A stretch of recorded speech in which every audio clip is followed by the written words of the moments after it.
সন্ধ্যাবেলার টিফিনে এগরোল খেতে কে না ভালোবাসে, কিন্তু বানানোর কথা বললে অনেকেই পিছিয়ে আসেন। আগে রোলের জন্য ডো বানাও, তারপর পরোটা বানাও, তারপর ভাজো, একটু ঝামেলা তো আছেই। তবে অনেকে আবার ঘরে থাকা রুটি দিয়েও এগরোল বানিয়ে নেন। আজ রইল অভিনব একটা পদ্ধতি, রুটি বেলার ঝামেলা ছাড়াই তৈরি করব এগরোল। ভাজতে বেশি তেল লাগবে না, বানিয়ে দিতে পারেন বাচ্চাদের টিফিনে, আবার নিজেরাও খেতে পারেন ব্রেকফাস্টে। চলুন দেখে নিন তাহলে কিভাবে বানাচ্ছি এই এগরোল। প্রথমেই ফিলিংটা রেডি করব।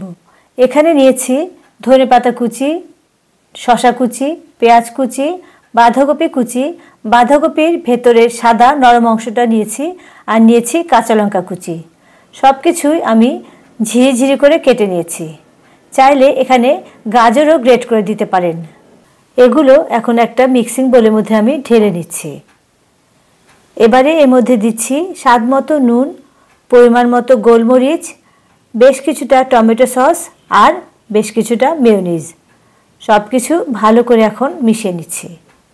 আমি এখানে কোনো পরিমাণ বলছি না, শসা পেঁয়াজ যে পরিমাণে নেবেন সেই পরিমাণে এগুলো মেশাতে হবে।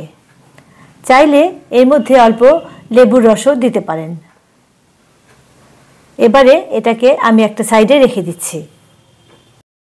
এখন একটা বাটির মধ্যে আমি নিয়ে নিচ্ছি রুম টেম্পারেচারে রাখা 3টে ডিম। 3টে ডিম দিয়ে আমি 3টে রোলই করব।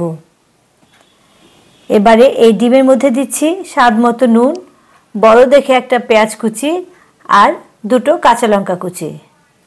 খুব ভালো করে ডিমগুলো ফেটিয়ে একটা সাইডে আমি রেখে দেব। ব্যাটারটা এবারে বানিয়ে নেব। এই জন্য একটা মিক্সিং বোলে নিলাম 1 কাপ আটা আর 1 কাপ ময়দা। চাইলে শুধু আটা দিয়ে করতে পারেন অথবা শুধু ময়দা দিয়েও করতে পারেন। দিচ্ছি স্বাদ মতো নুন আর 1.5 চা চামচ চিনি। শুকনো উপকরণগুলো প্রথমে ভালো করে মিশিয়ে নেব। এবারে অল্প অল্প জল মিশিয়ে একটা ব্যাটার বানাবো। একবারে জলটা দেবেন না, অল্প অল্প করে জল দিয়ে মেখে দেখে নেবেন। ব্যাটারটা খুব বেশি পাতলাও হবে না, আবার খুব বেশি ঘনও হবে না, অনেকটা বেসন গোলার মতনই হবে কনসিস্টেন্সি। দেখুন ব্যাটারটা গোলা হয়ে গেছে, ঠিক এরকম একটা ফ্লোয়িং কনসিস্টেন্সি লাগবে। আর ব্যাটারে যেন কোনো লাম্প না থাকে সেটাও একটু খেয়াল করতে হবে। গ্যাসে একটা ফ্রাই প্যান বসিয়ে আমি নামমাত্র তেল দিয়ে দিলাম। তেলটাকে ভালো করে ছড়িয়ে নেব। তেলটা এবার গরম হয়ে গেছে। এবারে আমি এর মধ্যে 2 হাতা ব্যাটার দিয়ে দিচ্ছি। হাতা বড় হলে 1 হাতায় দেবেন। চারদিকে সুন্দর করে সমানভাবে ছড়িয়ে দিচ্ছি। এবার এটাকে আমি ঢেকে রাখবো গ্যাসের ফ্লেম লো করে 30-40 সেকেন্ডের জন্য। 40 সেকেন্ড হয়েছে, আমি ঢাকনাটা তুলে নিলাম। দেখুন ওপরটা কিন্তু শুকিয়ে গেছে। এবারে আলতো হাতে এটাকে আমি উল্টে দেব। আর দেখুন কড়াই ছেড়ে কিন্তু রুটিটা সুন্দর উঠেও আসছে। ও পিঠটাও আমি 30-40 সেকেন্ডের জন্য ভেজে নেব।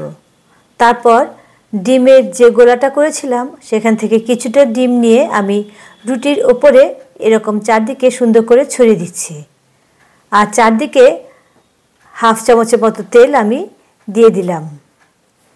এখন গ্যাসের ফ্লেম মিডিয়াম টু হাই করে নিচের দিকটা লাল করে ভেজে নেব। আস্তে করে উল্টে দিলাম। দেখুন নিচের দিকটা সুন্দর কিন্তু ভাজা হয়ে গেছে। চেপে চেপে আমি ও পিঠটাও এখন লাল করে ভেজে নেব। নিচের দিকটা হয়ে গেছে। এখন যে পুর করেছিলাম সেটা রুটির মাঝখানটাতে আমি লম্বা করে বিছিয়ে দিচ্ছি। অনেকটা করে পুরি কিন্তু আমি দিলাম। এবারে ভিডিওতে দেখানো অনুযায়ী রুটিটাকে আমি ফোল্ড করে দিচ্ছি। রেডি হয়ে গেছে। এবার এটাকে আমি নামিয়ে নেব। দেখতেই পেলেন তাহলে মাখা বেলার ঝামেলা ছাড়াই চটজলদি এগরোল বানিয়ে নেওয়া যায়। কম সময়ে যেমন বানানো হলো তেমনি কম তেলও কিন্তু লাগলো। রেসিপি যদি ভালো লাগে তাহলে অবশ্যই এভাবে খেয়ে দেখবেন। এটা যেমন হবে হেলদি তেমনি খেতেও কিন্তু খুব ভালো লাগবে।